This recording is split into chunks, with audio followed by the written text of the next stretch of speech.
clarify a very important point here, because for a while now, I don't hear our people and our leaders talking about us fighting a war of independence, a struggle to gain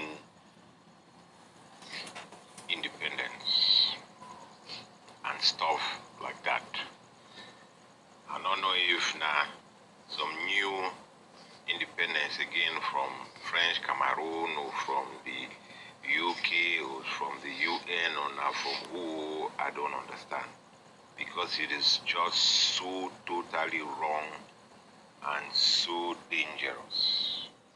Because when we keep saying that, with the recast, we struggle into some kind of separatist struggle or secessionist struggle, and setting us back even before 1954.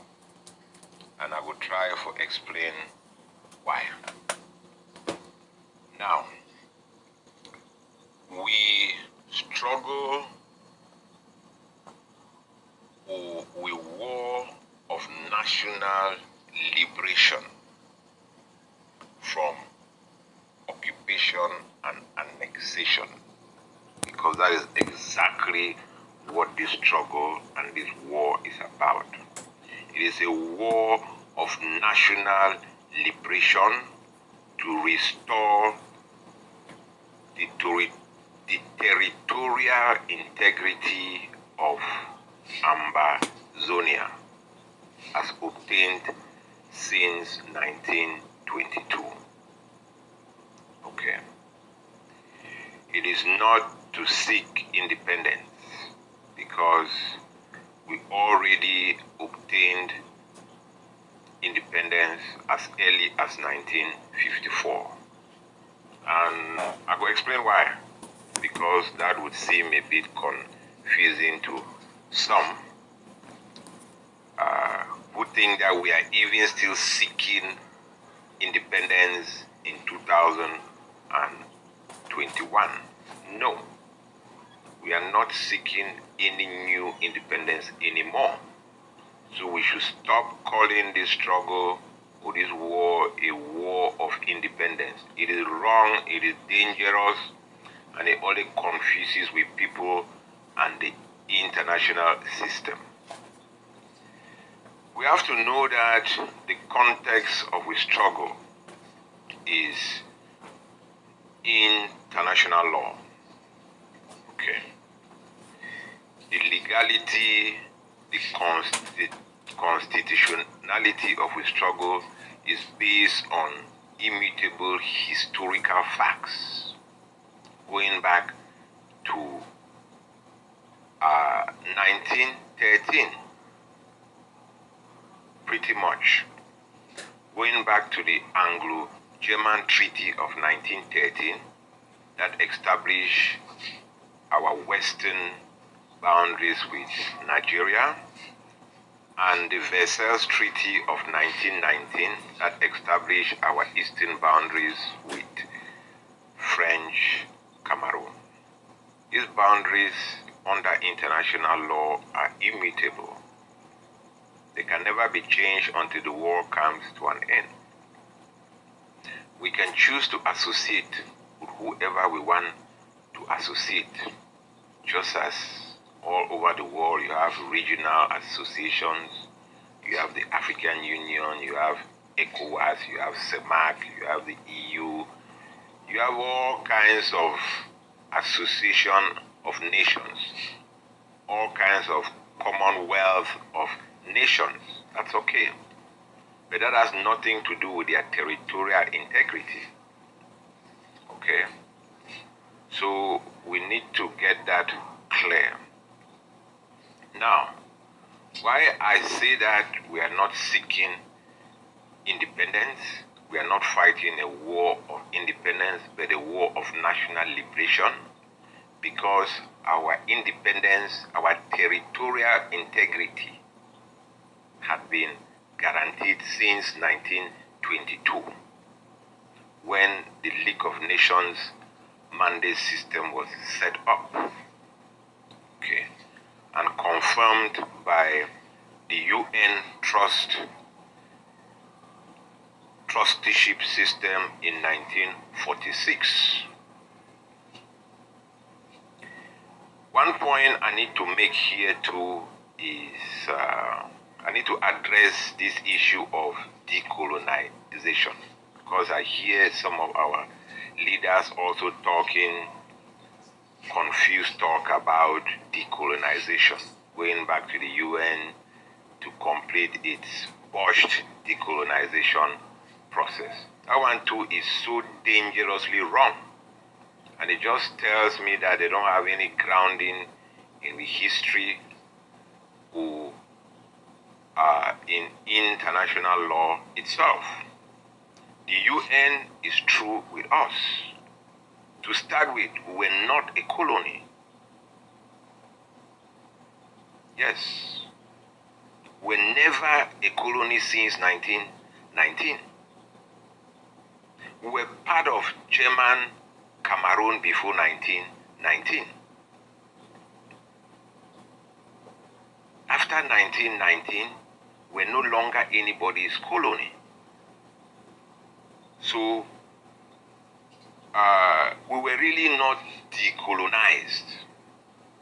We simply ascended to independence in 1954, quasi-independence in 1954, and complete independence and territorial integrity in 1961. Though not complete sovereignty. You know, I know these concepts are a little confusing, but it's very important for us to understand them, because that is the nexus, that is the logic of we struggle. Okay, what standing do we have under international law to claim territorial integrity and to ascend to sovereign statehood? What claims do we have?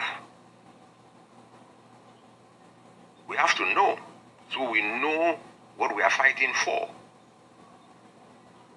So we know that we are not trying to break up anybody's country. We are not seeking independence from anybody. We are not separatists. We are not secessionists. We are none of that. We are a territory recognized under international law that has been occupied and annexed.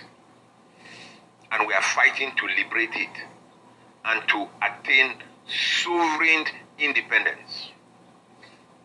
Now, let me come back to 1954, because many people don't know that the Southern Cameroons, Ambazonia, was the first territory in Africa, even before Ghana, to attain self-government, which is a form of independence, a limited form of independence. Okay? During the Nigerian constitutional crisis, when we were still managed prior to 1954, in association with the Nigerian colony of Britain, our leaders, Dr. Indile Dem, Dr. Foncha, Muna, PM Khaled Pa Mukete Dem, they asked themselves that, but why are we being wrapped up in this Nigeria, their wahala, when we are a trust territory? We have superior status. We are not nobody's colony to be dribbled anyhow. We have a right to ascend to self-government right away, because we don't attain a certain majority. And pursuant to the trusteeship agreement.